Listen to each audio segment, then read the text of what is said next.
Hello guys, welcome to my channel. It's Mansi Bhagat and you're watching Study with Unicorn.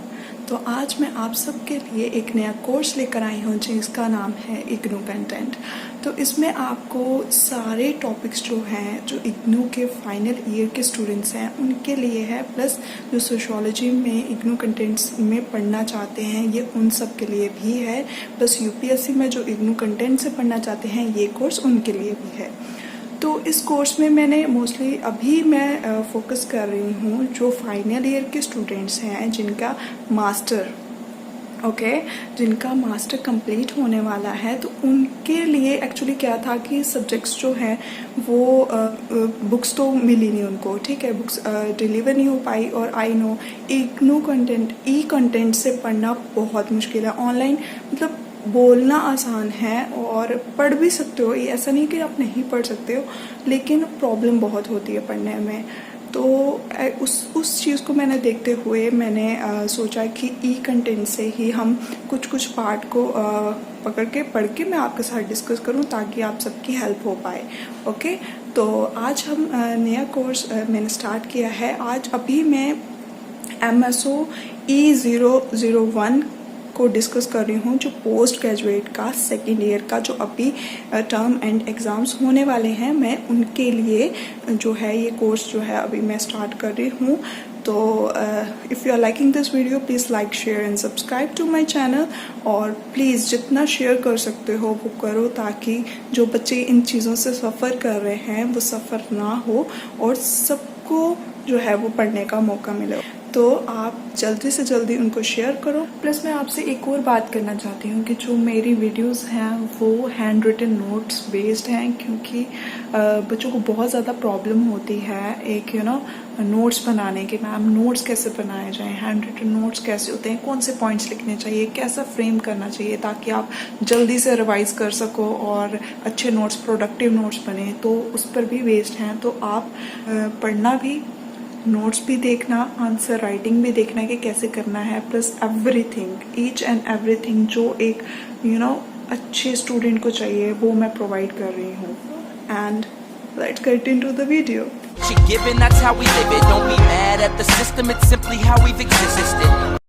सो आज हम start करने वाले हैं subject MSO E001 sociology of education, unit 1 the concept of education. ठीक है, तो तुम लोगों ने अपने पेरेंट्स से या टीचर से सुना ही होगा कि एजुकेशन कितनी इम्पोर्टेंट है जॉब लेने के लिए या किसी रिसीविंग एन ऑनर या सोसाइटी में रिस्पेक्ट के लिए एजुकेशन, और एक तुम्हें एक रिफाइंड पर्सन के लिए एक एजुकेशन कितनी इम्पोर्टेंट है। बट कभी तुम लोगों ने सुना है कि यार ये कॉन्सेप्ट जो था, एजुकेशन का कॉन्सेप्ट जो है वो कहाँ से आया? ठीक है, या हमें एक सोसाइटी में एक इज्जत पाने के, प्रेस्टीज हो गया या लाइवलीहुड के लिए हमें एजुकेशन क्यों इम्पोर्टेंट है? ठीक है, या फिर ये भी मतलब क्या हम ये सोच सकते हैं कि मतलब ऐसी एजुकेशन लाने से या एजुकेटेड होने से क्या हमारी पर्सनालिटी में जो है वो डिफरेंस आता है? ठीक है, तो ये काफ़ी ज़्यादा क्वेश्चंस हैं जब मतलब एक जो बंदा एजुकेशन के बारे में नहीं जानता है उसके मन में बहुत सारे क्वेश्चंस आते हैं। ठीक है, तो सोशियोलॉजी ऑफ एजुकेशन इन्हीं क्वेश्चंस को ओवरकम करने के लिए था। ठीक है, तो उसमें क्या है कि एजुकेशन एंड लिटरेसी सबसे पहले हम पढ़ेंगे। ठीक है, सोशियोलॉजी हम कहाँ से स्टार्ट करेंगे? एजुकेशन एंड लिटरेसी से, कि एजुकेशन और लिटरेसी का आपस में क्या इनका कनेक्शन है, क्या रिलेशनशिप है। ठीक है, तो होता क्या था कि द टर्म एजुकेशन जो है वो डिराइव की गई एडुकेयर से, जो कि एक लैटिन वर्ड है जिसका मतलब होता है to bring up, to lead out, to develop. ठीक है, अगर सिंपल सेंस में बोला जाए कि ये वो प्रोसेस है जो आपके ब्रिंगिंग को अप, मतलब अपने आपके लेवल को अप करता है, स्टैंडर्ड ऑफ थिंकिंग को अप करता है, लीडिंग आउट, आपको कैसे चीज़ों के आप लीड करोगे, कैसे कैरी आउट करनी है चीज़ों को, आपको उसमें हेल्प करता है। प्लस ये एक और चीज़ करता है कि इंडिविजुअल को एज अ मैच्योर पर्सन जो है वो कि आपको एडल्ट मेंबर हो तो आपको कैसे बिहेव करना है, वो सब जो था वो एजुकेशन जो है वो हमें बताती है। ठीक है। उसके बाद क्या हुआ कि इंडस्ट्रियलाइजेशन में, ठीक है, इंडस्ट्रियलाइजेशन जब हुआ, रिनाइसेंस जब हुआ, तो उसमें लिटरेसी का बहुत बड़ा हाथ था। ठीक है, पेटर बोलता था कि इंडस्ट्रियलिज्म, जब इंडस्ट्रियल रिनाइसेंस आया, जब इंडस्ट्रियलिज्म आया, जब इंडस्ट्रियलाइजेशन आया, तो उस टाइम पे हुआ क्या था कि इंडस्ट्रियलिज्म के साथ साथ वो, जैसे ही इंडस्ट्रियलिज्म आएगा उसके साथ डिमांड फॉर नॉलेज, स्किल और ट्रेनिंग जो है वो बढ़ जाएगी। ठीक है, जिससे क्या हुआ कि एक तो इन्होंने जब डिमांड बढ़ गई तो उससे क्या हुआ कि एक स्पेशलाइज्ड इंस्टीट्यूशंस जो थे वो बनने शुरू हो गए। ठीक है, जिनको हम क्या बोलते हैं, स्कूल्स। उसके बाद क्या हुआ था कि एजुकेशंस जो थे, ठीक है, एजुकेशन की उन्होंने 3 कैरेक्टर्स बताए। ठीक है, मॉरल एजुकेशन, इंटेलेक्चुअल और स्पिरिचुअल। ठीक है, इसमें क्या होगा, एजुकेशन के क्या कैरेक्टरिस्टिक्स हैं, जिसमें आप बंदे की मॉरल डेवलपमेंट होगी, इंटेलेक्चुअल डेवलपमेंट होगी, स्पिरिचुअल डेवलपमेंट होगी। ऑल इन ऑल हम ये बोल सकते हैं कि बंदे की ऑल राउंड डेवलपमेंट होगी एक पर्सन की। ठीक है, फिर पीटर ये भी बोलते थे कि बिफोर 19th सेंचुरी में, ठीक है, बिफोर 19th सेंचुरी में हुआ क्या था कि लोगों की क्या सोच थी कि एक आइडियल वे ऑफ जो था वो एक कल्टिवेटेड पर्सन था। एक पर्सन जो था वो एक आइडियल वे ऑफ कल्टिवेटेड था। ठीक है, जिसका सिर्फ 2 ही काम होते थे, एक इंस्ट्रक्शंस और एक ट्रेनिंग। ठीक है, लेकिन जब आफ्टर 19th सेंचुरी, जब इंडस्ट्रियलाइजेशन आया, तो इंसान का ना एक इंसान की जो आइडियोलॉजी थी वो डाइवर्ट होगी, डिविएट होगी और वो ट्रांसफॉर्म होगी किसमें, आइडियल ऑफ कल्टिवेटेड पर्सन से आइडियल ऑफ एजुकेटेड पर्सन में वो कन्वर्ट हो गया। कल्टिवेटेड पर्सन हुआ जैसे लोगों को, जैसे फॉर एग्जांपल एक लोहे वाला है, ठीक है, उसका आगे मतलब पुश्तैनी, उसके दादू भी लोहे वाले थे, ठीक है, पापा भी लोहे वाले, आगे लड़का भी लोहे वाला, ठीक है, लोहा जो भी बनाते होंगे वो, तो वो क्या थे, कल्टीवेटेड चेन निकाल रहे थे। लेकिन जब इंडस्ट्रियलाइजेशन हुई, ठीक है, उसके बाद क्या हुआ कि उसके मायने चेंज हो गए। वो लोहे वाला, उसने एजुकेशन दिया कि लोहा का सिर्फ टूल्स बनाना काम नहीं है, लोहे को कैसे मैन्युफैक्चर करना, उसके क्या चीज़ें हैं उसको पूरा पता है, क्या इसमें क्या क्या कौन सा केमिकल होता है, या कौन सा मटेरियल होता है उसमें, ठीक है, कौन सा मेटल होता है, या क्या सिस्टम है इसका। तो उसने वो चीज़ चेंज हुई। ठीक है, आफ्टर मतलब 19th century is a major part. Okay, then after that जब रिनाइसेंस आया, तो रिनाइसेंस के पीपल जो थे, ठीक है, रिनाइसेंस के पीपल जो थे वो पीपल जो थे वो क्या था कि उन लोगों की, वही लोगों की कीमत थी जिनको एक क्लासिक लैंग्वेजेस आती थी, ठीक है, लैटिन लैंग्वेज आती थी। उस टाइम पे जब रिनाइसेंस आया तो उस टाइम में हम बोलते हैं ना यार, उस बंदे की चढ़ाई थी, ठीक है, उस बंदे की चढ़ाई थी जिस बंदे को लैटिन आती थी और क्लासिकल लिटरेचर आता था। ठीक है, वही बंदा जिनको ये दोनों चीज़ें आती हुई, उसी को ही एजुकेटेड पर्सन माना जाता था रिनाइसेंस के टाइम पे। ठीक है, उसके बाद क्या हुआ कि ये जो लिटरेचर था ना, उसमें काफ़ी ज़्यादा टेक्निक्स को यूज़ करना है। जो एजुकेटर्स थे, ठीक है, उन्होंने इसमें मोस्टली जो एजुकेटेड पर्सन थे वो कौन से थे, राइटर्स हो गए, पोइट्स हो गए, ट्रांसलेटर्स हो गए, टीचर्स हो गए, ठीक है, जो कि एनकरेज करते थे लर्नर्स को, उनको फैकल्टी प्रोवाइड करना, उनको चैलेंजेस देना। उनका मेन मुद्दा रिनाइसेंस के टाइम पे लिटरेसी को इतना डेवलप करना या इतना लिटरेचर को पढ़ने का 2 ही रीजंस थे। एक तो जो बंदा चैलेंज करे एग्जिस्टिंग कस्टम्स को और मीडियोक्रिटी को, ठीक है, लिटरेचर में, ठीक है, वही जो था उस टाइम पे एक एजुकेटेड पर्सन था। और एजुकेशन ये मोस्टली किन लोगों के लिए रिजर्व रहती थी, एलिट्स के लिए।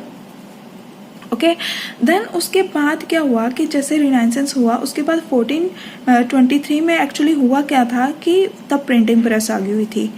ठीक है, और प्रिंटिंग प्रेस जो थी ना वो एक माइलस्टोन थी, एक माइलस्टोन थी, ठीक है, उस टाइम पे एक बहुत बड़ी अचीवमेंट लगा लो, ठीक है, in the history of education. तो क्या हुआ था, बुक्स प्रिंट होने लगी, स्टडी मटेरियल्स प्रिंट होने लग पड़े, ठीक है। उसके बाद क्या हुआ, जिससे क्या हुआ कि लिटरेसी जो थी, वो एजुकेशन जो थी वो स्प्रेड होनी शुरू हो गई। फिर उसमें क्या था कि 16th सेंचुरी में, जो 14th सेंचुरी से ट्रैवल करते करते 16th सेंचुरी में क्या हुआ, जो प्रोटेस्टेंट रिफॉर्मर्स थे, ठीक है, उन्होंने क्या किया कि लिटरेसी को एक्सटेंड किया और लोगों के बीच में मासेस में लोगों की मतलब मासेस में आपस में वो उन्होंने स्प्रेड की इस चीज़ को। उसके बाद क्या हुआ कि स्कूल्स खुले, ठीक है, जिसमें उनको क्या क्या चीज़ें इन्होंने इन्वॉल्व की, ठीक है, वो थी रीडिंग, राइटिंग, अर्थमेटिक, रिलीजन, ठीक है। तो ये कुछ थी। फिर उसके बाद एक्चुअल में हुआ क्या, उसके बाद क्या हुआ, तो कंट्रास्ट टू एजुकेशन की बात की जाए तो लिटरेसी जो थी वो 3 आर के ऊपर डिलिमिटेड थी। एक्चुअली हुआ क्या था कि इन कंट्रास्ट टू एजुकेशन देखा जाए तो जो स्कोप था कंसेप्ट ऑफ लिटरेसी का, ठीक है, वो डिलिमिटेड था to the skills of reading, writing and arithmetic, जो कि एक मेन 3 आर्स थे किसके, लिटरेसी के। ओके, देन उसके बाद हुआ क्या था कि जब यूनेस्को आया, ठीक है, यूनेस्को 1960 में आया तो उसने क्या किया, एक फंक्शनल अप्रोच प्रोवाइड की। देखो जब ये इन्होंने 3 आवर्स ऐड किए, ठीक है, लेकिन तब भी लोगों की नीड पूरी नहीं हो पा रही थी, ठीक है। मोस्टली जो एडल्ट थे उनकी नीड्स पूरी नहीं हो पा रही थी, like jobs and all that. फिर उसने क्या किया कि यूनेस्को वालों ने एक मास एजुकेशन कैंपेन को लॉन्च किया था। फिर उसके बाद क्या हुआ कि उन्होंने अडॉप्ट की functional approach under the programme EWLP, जिसको हम बोलते हैं एक्सपेरिमेंटल वर्ल्ड लिटरेसी प्रोग्राम, ठीक है। तो ये हुआ जिसमें उन्होंने ओवरऑल फोकस किया on the needs of economic development, ठीक है, और उन्होंने उन चीज़ों पे भी देखा, सोशल कल्चरल नीड्स को देखा, लिंग्विस्टिक कंटेक्स्ट को देखा, ठीक है। फिर उसके बाद क्या हुआ कि 1970 में जो कॉन्सेप्ट था लिटरेसी का वो बहुत ज़्यादा वाइड हो गया था under the intervention of Paulo Freire, ठीक है। और इनका एक बहुत बड़ा योगदान था, ठीक है। तो उसमें क्या उन्होंने बोला था, देखो पहले क्या होता था कि पहले लिटरेसी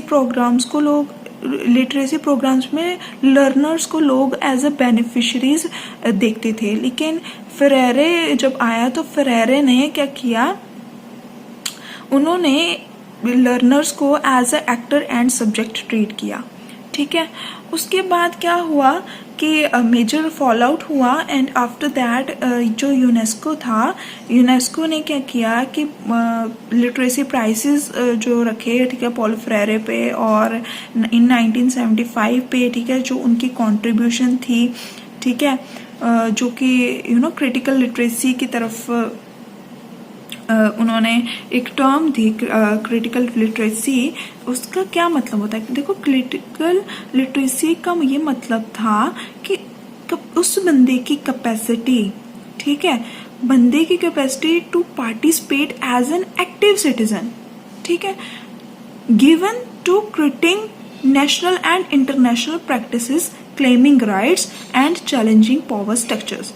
देखो इसका क्या मतलब हुआ कि क्रिटिकल लिटरेसी टर्म का उस चीज़ के लिए यूज़ की जाती है जब उस कैपेसिटी के लिए ये टर्म यूज़ की जाती है जिसमें इंडिविजुअल पार्टिसिपेट करता है एज एन एक्टिव सिटीजन, ठीक है, जो कि दम रखता है, ठीक है, कि वो क्रिटिसाइज कर सके, ठीक है, अपने नेशनल और इंटरनेशनल प्रैक्टिसेस को लेकर या क्लेमिंग राइट्स को लेकर, ठीक है, उसको लेकर भी अगर कुछ गलत है तो उसको क्रिटिसाइज कर सके या चैलेंजिंग पावर स्ट्रक्चर्स को लेकर, ठीक है।